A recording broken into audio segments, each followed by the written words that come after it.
I love to play bass. And I was playing bass over there this morning, and the last song right before Pastor gave the supper, my back went out on me. So I went downstairs and I laid down in the office and I said, Lord, just touch my back. Just make it all right. Sister Katie, bless her heart, she's always good to me. She coming to me, sure it was all right, put a blanket over me, and I laid down there, and you know, I feel good now. You know, God's good. You know, what I was going to say was, Walk into the mic.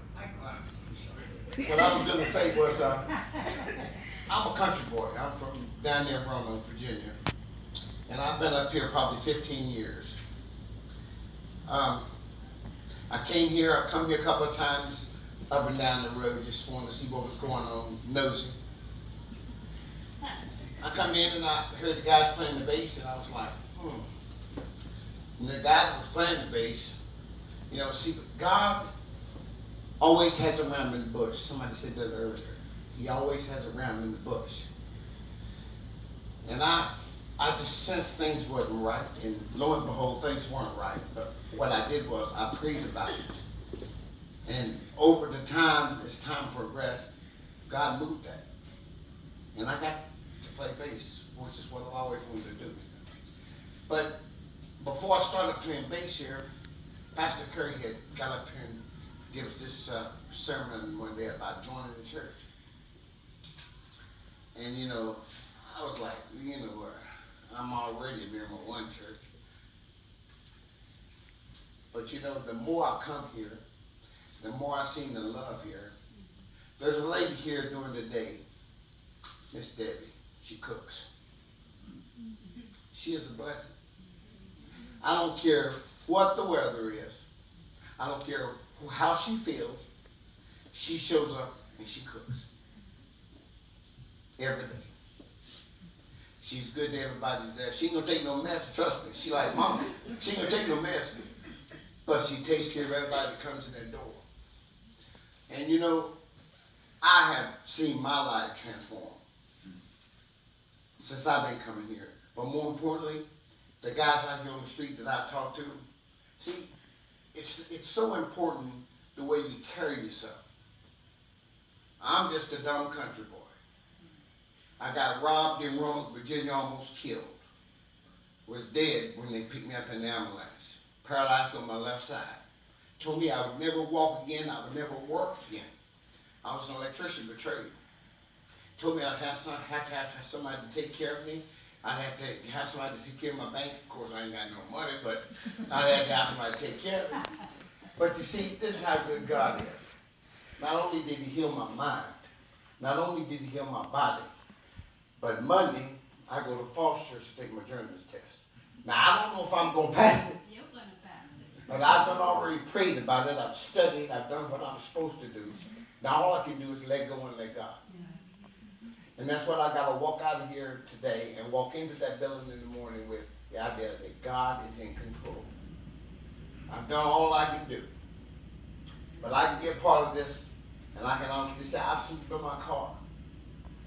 But whenever I'm hungry, I've got somewhere to come and eat.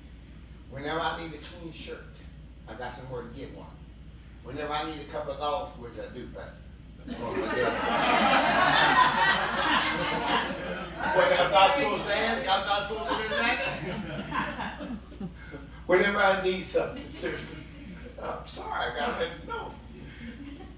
I know that I can come because, see, God says, you bring your fruits, your tithes to the church, the storehouse.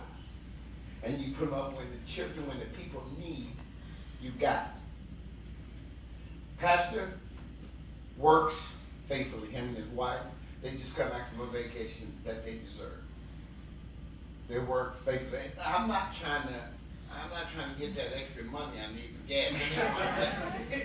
It's not. I'm just simply saying, seriously, they work hard. They love this church. They love the people here. The members here are phenomenal. They come here voluntarily and work during the week, throughout the week. You don't ever hear them complain and argue about anything. They're always on point. I didn't say anybody doesn't have a bad day because you know what? We're all human. But the basic consensus of it is that they love everybody in this church. They reach out to the people outside of that fence line, which I can't understand for the life of me why they can't find somewhere else to drink beer, but they love it there. So all we can do is pray for them and just go on. You know what? Because God's got them there for a reason. If they're there at the fence for a reason, then maybe, and this is living proof, we've seen people trickle in here from that fence. So God's working. And that's what we got to do here right now. You know what I was going to tell you guys when I walked up here? This is not so much a church. You know, this is a hospital.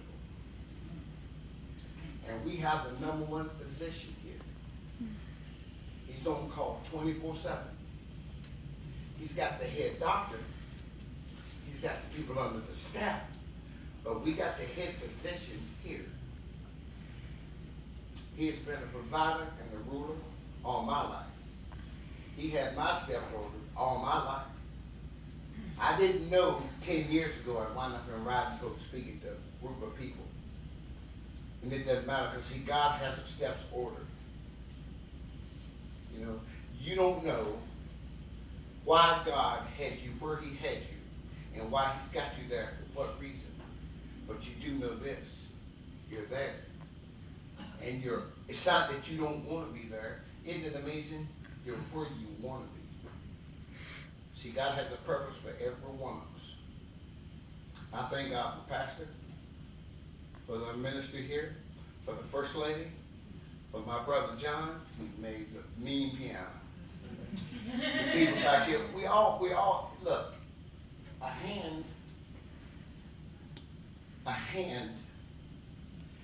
it's not worth much good if it doesn't have a thumb, because it all works as a unit. And that's the way the church is. Again, you can call it the church. I prefer it to be a hospital, because again, the head physician is Jesus. He's on call 24/7. And whenever in the wintertime when it gets cold, Pastor could just shut these doors and go home and be warm, snug as a bug in a rug. But he always makes sure these doors are open, and he always makes sure those cots downstairs for the guys that are homeless and cold, so they don't freeze out in the winter. They've always got 3 hot meals. And the sad part about it is, sometimes they curse and act a fool and act stupid. And you know, I look at him and I say, he's truly a man of God. Because he keeps that humility. Perry, he says to me one day, he says, Perry, I'm hot because they said acting the food down there, and he's like, Perry, you know, we gotta love everybody. And I look at him like, man, what you been drinking? They're tearing up the roof. But you see, that's the humility from Christ. See, he's taught me how to grow. I watch him and I listen to him and I watch the way he acts. He does a mean sermon because he's got his own way. He's got his own style. Can't nobody touch him. And the way he puts his parables out, see, Jesus did the same thing. Jesus couldn't talk to everybody any kind of way. So he made parables up so people could understand. You know what? I can't help it, but you know what? The Holy Ghost touches you. And you feel good about what you're talking about. It's not easy to stop talking because there's a lot of good things to talk about Rising Hope. We got a lot of good members here. We've got a beautiful pastor and First Lady. And we just hope you guys help us out, okay? And don't get my gas money.